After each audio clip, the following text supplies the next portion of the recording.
তোমাদের সপ্তম শ্রেণীর গতদিন অনুসুর এবং অপসুর অবস্থান এই অবধি তোমাদের শেষ হয়েছিল বুঝিয়ে।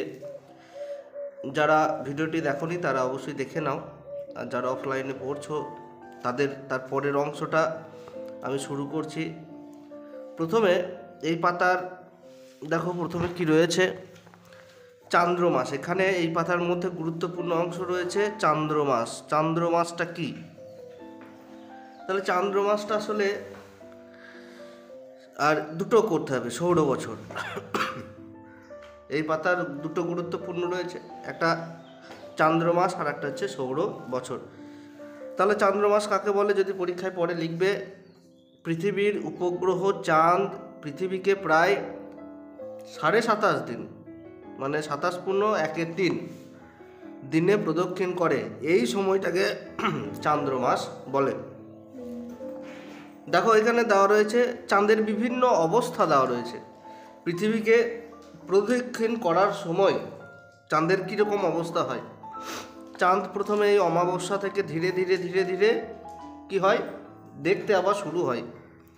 আবার দেখো ধীরে ধীরে দেখতে শুরু হচ্ছে, পূর্ণ গোলাকার হচ্ছে, অর্থাৎ আমাদের পূর্ণিমা হচ্ছে 15 দিন, হ্যাঁ, আবার 15 দিন পর, মানে 15 দিন 14 দিনের মাথায় হয়, তা আবার অমাবস্যার দিকে যাচ্ছে, মানে শুক্লপক্ষ আর কৃষ্ণপক্ষ দুটো পক্ষ আমরা জানি। তা এই জায়গাটা হচ্ছে, তাহলে এক চাঁদ পৃথিবীকে ঘুরতে কতদিন সময় লাগে? 27.5 দিনের মতো। এই সময়টাকে কি বলছি? চান্দ্রমাস, চাঁদের মাস। চাঁদ পৃথিবীকে প্রদক্ষিণ করছে।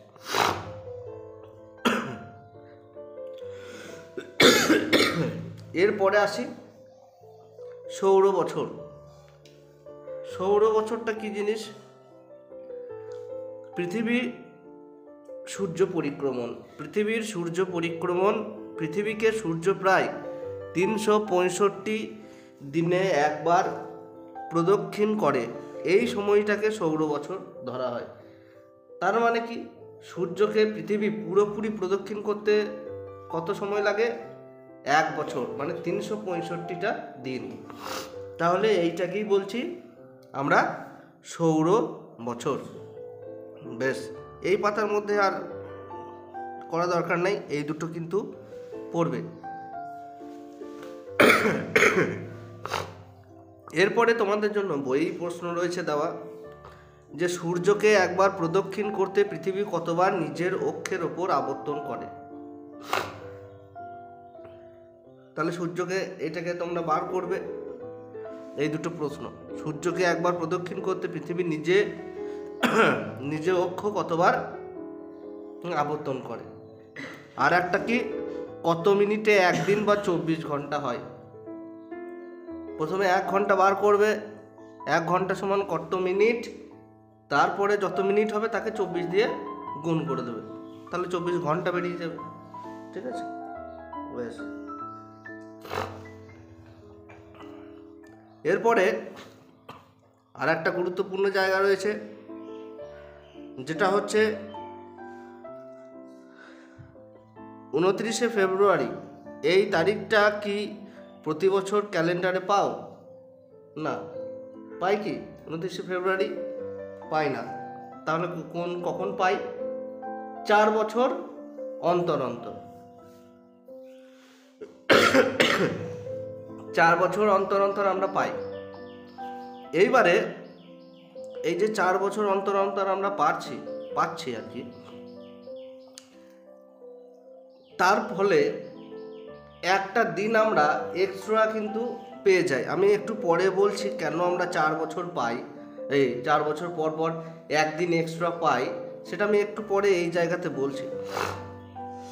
তাহলে 29শে ফেব্রুয়ারি কারো জন্মদিন যদি হয়, তাহলে আমি তার করব কি করে, জন্মদিনটা পালন করব কি করে? এই 29শে ফেব্রুয়ারি যদি হয়, ধর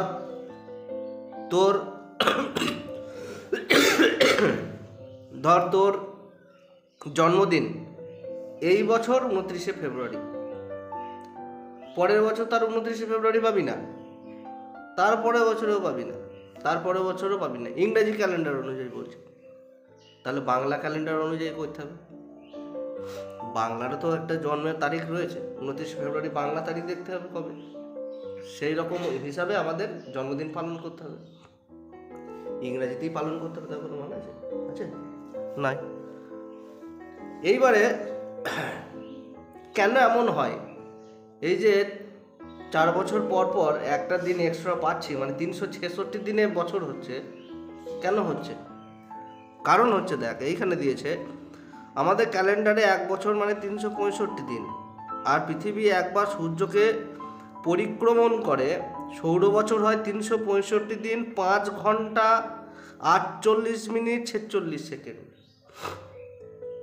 জিনিসটা ভালো করে বোঝ, মানে পুরোপুরি 365 দিনে নয়, আর একটু বেশি।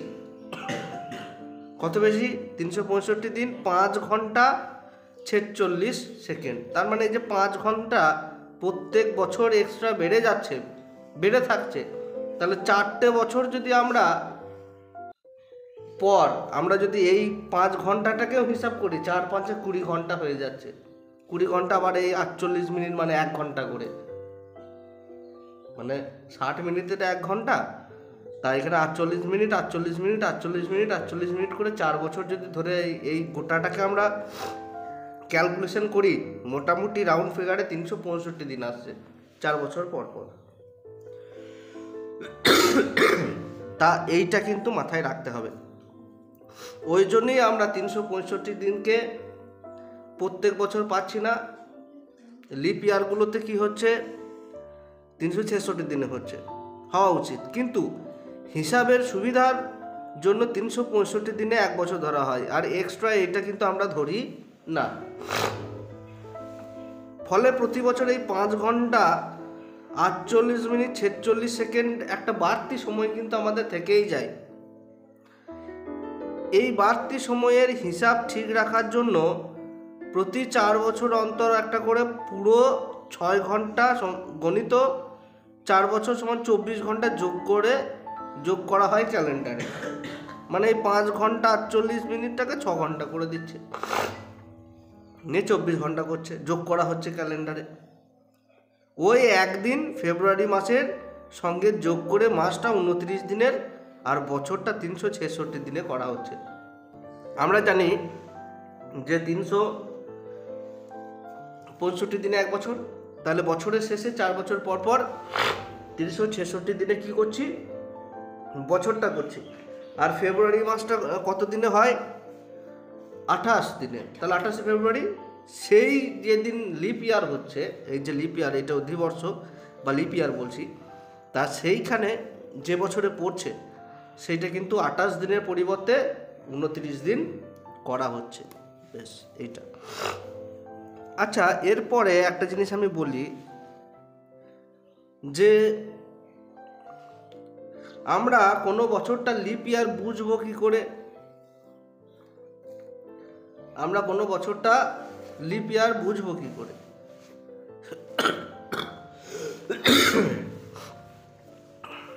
একটু বলি, দেখ,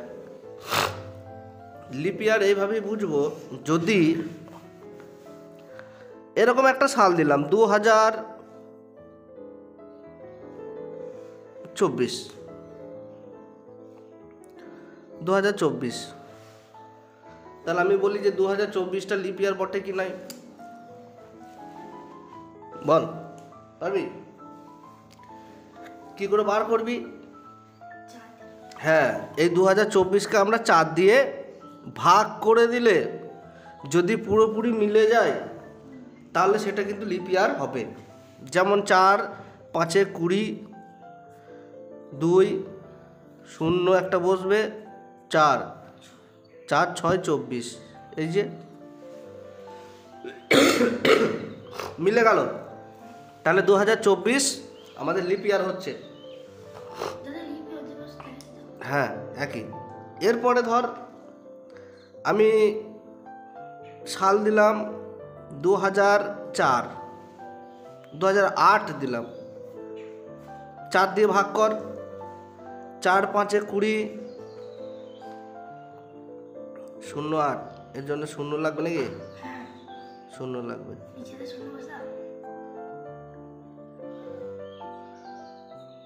4 2 8 কেটে গেল।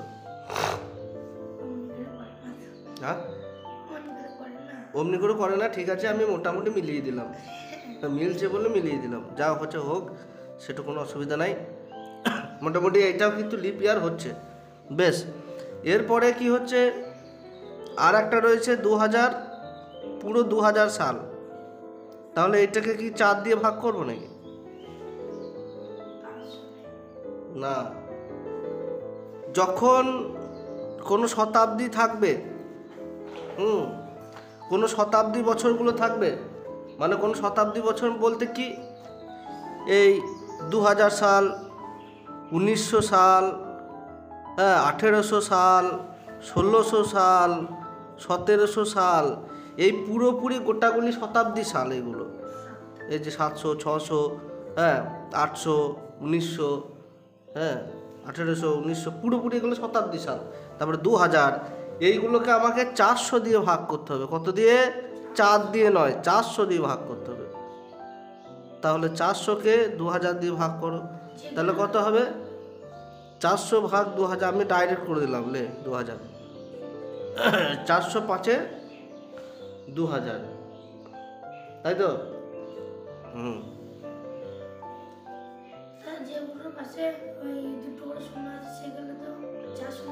হ্যাঁ, আমি যদি ধর আমি বলি এটা অত আমার ইয়ে করা দরকার কি, এই শূন্য এই শূন্য এই শূন্য এই শূন্য কেটে গেল, 4 5-এ 20, লে হয়ে গেল। এরকম করেই করবো। হ্যাঁ, এইরকম করে আমার এই ভাগ হবে না, পরে পরে তোদের এরকম ভাগ থাকবে, মানে কাটাকাটি ওপর নিচে এইগুলো। এটা সুবিধা নয়, এটা সুবিধা, শূন্যগুলো কেটে গেল।